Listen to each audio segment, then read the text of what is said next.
Hello, and welcome to today's video where I'm going to walk and talk you through the third part of the ACCA SBL pre-scene information that is available to you. You can download the document that you can see on the screen, click the link in the description, you can have them on there, you don't have to take down the notes yourself. My name is James and welcome to my channel. Be sure to subscribe and check out the other two previous episodes on the channel. Check out the SBL playlist, they're definitely going to help you out. These are the sort of things, the notes, that would be going through my mind if I had to treat myself to the SBL exam again on there. Well, we're on to at the moment. We've gone through all of this. Check it out yourself. Whoa, look at all those notes. Wouldn't that be fantastic to have? Well, we're coming on to now the actual background information that you can see on the screen. This is the third part. So we already had some background information provided. So you can see on my notes on there, bits as per the introduction. The things underlined in red and my little notes on the side are the key points because there's so much information that you need to be getting down. So NCTech is well known on there. That gives us an established brand that you could refer to in your answers. Incorporated 10 years ago, so it's not just a new company where there's a bit more risk associated to it. They're looking for new clients. They're well established in the market. And then we have, I love this, great opportunity to use their combined knowledge and skills to set up a business in the field on there, because they have rapid growth in demand for cloud services.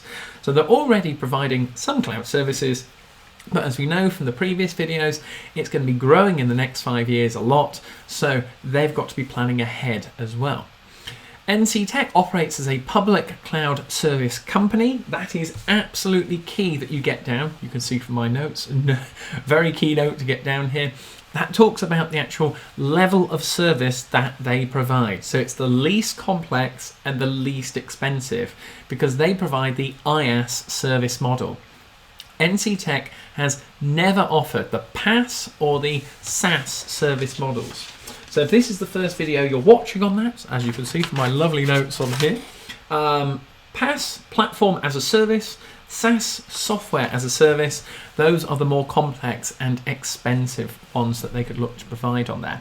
So again, it could link into a SWOT analysis, Porter's 5 forces on there, an opportunity for them to expand into a new revenue stream. But coming on to now the ownership, as to the key elements on here for you to get down is that it's listed on the Farnham Stock Exchange 5 years ago. So again, it's not a newly listed company, but still that's going to have complexities with disclosure. Each of the 3 founding members of the organisation are still actually at the organisation. They all have a 10% stake. And the final key bit for a control factor you could relate it to is no single shareholder holds more than 10% equity on there. Could relate into how strategically is the company moving forward and how from these ideas that we've talked about in the recordings could it be put into practice. Current board membership has not changed over the last 5 years. Again, could be deemed as being consistent, that could be helpful moving forward, but no new ideas, especially with the market growing and expertise being really, really important. Shares in NCTech have performed better, possibly other IaaS companies this relates to, than other similar technology companies in Farnham.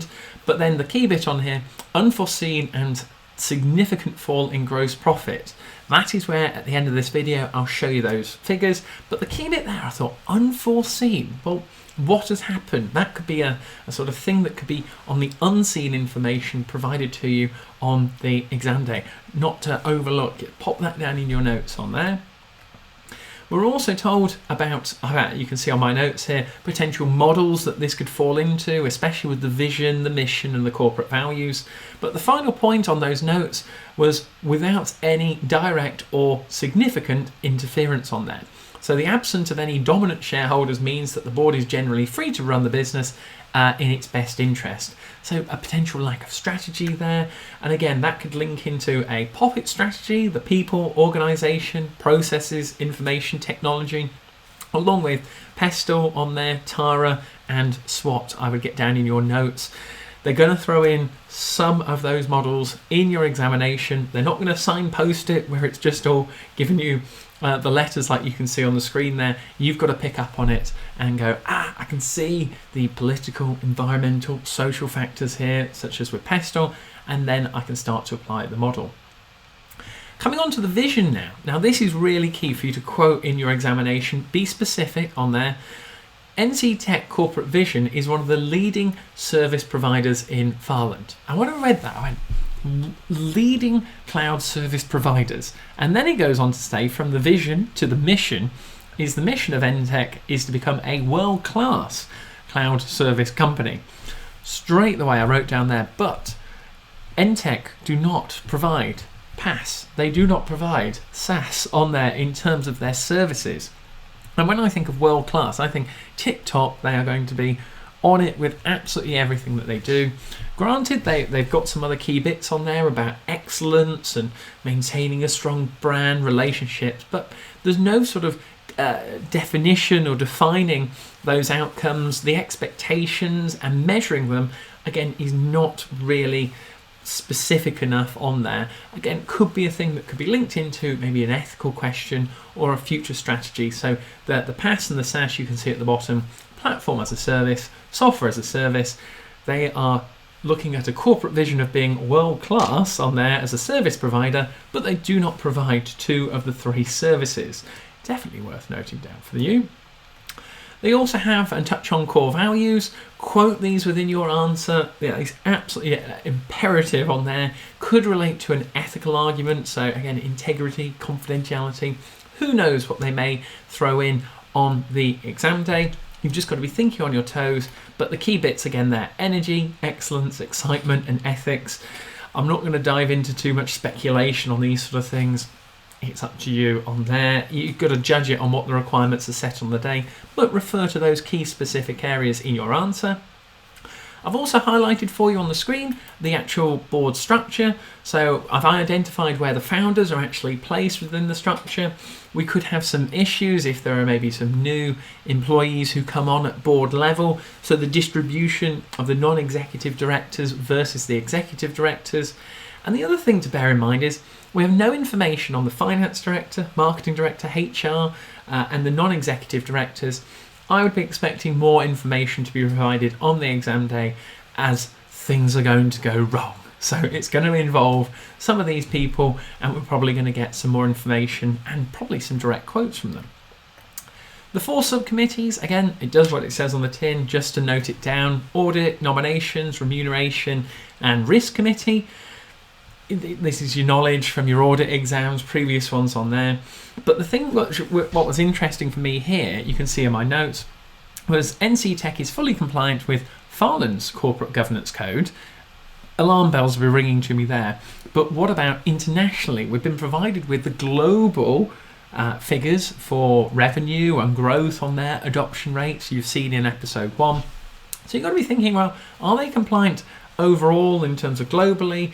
And that links into the risk committee down below as to, we've only got 4 people actually within the risk committee. And judging by the sector growing in the next few years, only 4 people, maybe some new expertise could be linking into points. Again, they've flagged it up with data breaches and loss of revenue, potential fines. I think there are definitely going to be a few areas that are going to be thrown at you in the examination. You could refer specifically to that risk register. They've given you that specific area and also the risk committee for it. Again, just to touch on a few different areas. Then we're actually given the business principal risks on here. So competitive threats, staff concerns, technology, data security. I've underlined those as to what they tend to do in an SBL exam is give you a little keyword in the requirement. Competitors, staffing, something like that. And those should be the alarm bells in your mind, that when you see those, you go straight away, I know which area of the pre-seen information it relates to. Then you've got the little bullet points on there that then I'd just be reading through and going, okay, like with technology, service availability, internet availability, lack of it on there. And then usually if you get given a keyword about competitors or staffing, you get more hints about, say, the Tara model. Pestle could come up on here. Social with 2 S's that you can see on the screen as well. The other ones you may want to note down, which can link into a few different areas. I've got down in my notes here. Mendelow's matrix, a common one tested. Porter's 5 forces, again. Ansof's matrix. And these other areas, especially the staffing concerns, are linked to corporate governance. So anything you see to corporate governance, think of the staff and the team involved. Regulations, they've got a few changes they've touched on there, introduced by the Farland authorities, the strategic precision and status. Again, it appraises it, as you can see here. Not too much as to what I was thinking as would be quite interesting, but it was this bit down here with the strengths and opportunities. Again, it's crying out for a potential SWOT analysis with strengths and weaknesses on there. But the key things underlined: the strengths, they've got reputation, they've been in the sector for 10 years, relationships that have been built up, competitively priced, but remember they're only doing one of the 3 services, and a capable and competent workforce. But again, there's a risk there if they are pinched by our competitors. The weaknesses, as the IS service model has never changed. It restricts growth. That's all they do at the moment. Retaining those key staff, financial performance we're coming on to now worsening, and a dependency on internet services is another thing linking into the different systems on there. So again, SWOT analysis possibly, but everything I've underlined on there are the key buzzwords that I'd be referring to, and you can build your points as a result on there. Remember, in the SBL exam, if you got a question for, say, 8 marks, 10 marks, that is, 10 marks, for example, would be 5 very good points in a lot of detail on there. Again, explaining what the point is and then evaluating it and linking it back to the requirement. Key things on the financial performance to finally note down is that year ending 30th of September. So again, in my mind, I'm thinking the 1st of October for whatever year we're actually given, 2003, 2002, 2001. So again, we've got to be careful in case they give us on the exam day any events that maybe happen after a reporting period or before. We may have to do some apportioning. But the real interesting thing on here for you to get down is all about the revenue compared to the gross profit. So from 2001 to 2002, revenue has increased by 4.6%. You can see where I'm putting my mouse there. So it's gone up from 55,850 to 58,450. But the flip side of that is the gross profit has actually gone down from 49.6% to 48.6% on there. So gross profit's gone down, but revenue's gone up. So that tells me there's been some expenses that have happened relating specifically to the cost of sales within that year. And they touched on it earlier in the pre-seen information to say they didn't know what it related to. So again, on the exam day, who knows? They could throw it in there. But again, specific figures you could relate to your answer. Coming down to a couple of other bits now. We were given the profit before tax figures, return on capital employed. Return on capital employed was really consistent with the revenue figures we've just touched on there. But the other things we were given, profit before tax margins. Again, you can see those floating around the 5% margins on there. Pretty consistent, but that is pretty low on there. Could it be increased? Could we link it into, again, the calculations are there. We can put them in. There's no harm in doing it. Could link into something in the exam, or should I say, will there be finances and figures in your SBL exam? Yes. Could you refer to profit before tax margins?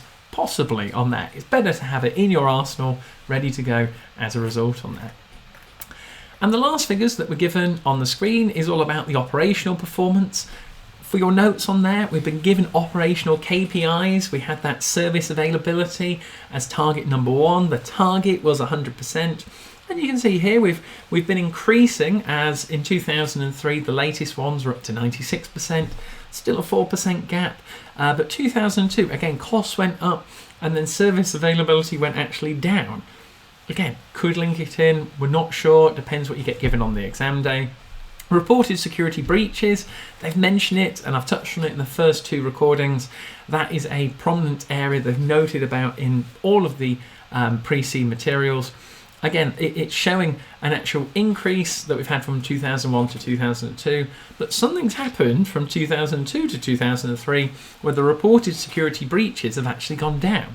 So we've got better at our security infrastructure for NCTech, or are we actually reporting it correctly? Again, another issue, something to note down with the percentage changes you could refer to. And then lastly, client averages of satisfaction rates and the market share. So decreasing, you can see from the market share, it's the cheapest and least complex service, probably has got lower barriers to entry. It's not ideal on there, 4.5 to 3.4 to 3.2. If it carries on that trajectory going down, that is where our market share is going to be taken by competitors if the business doesn't evolve. And then the last thing for the client average satisfaction could link into KPIs number 3 and 4. As you can see, that was all about reliability and breaches. Why did it go down in 2002? Maybe you're going to be given something about that on the exam day, or you could also refer to it that it could link into the KPIs as well, because they wouldn't put it in if they didn't think it was going to be useful at some point. And that, ladies and gentlemen, takes us through the full review of your ACCA December 2023 pre-seen materials. As I said, I hope you've enjoyed today's video, and drop us a like if you found it helpful, along with the other videos. You can click the link in the description of this video to download the materials you can see on the screen. I hope they help. These are the points that I'd be having, along with the tips that I provided in the video, what I've been trying to retain. You can't remember all of it. And what I've done for you finally is I've put a couple of videos on the screen, so subscribe to the channel, and I'll see you on the other side for another SBL video to help you pass. So best of luck with your exam. Thank you very much.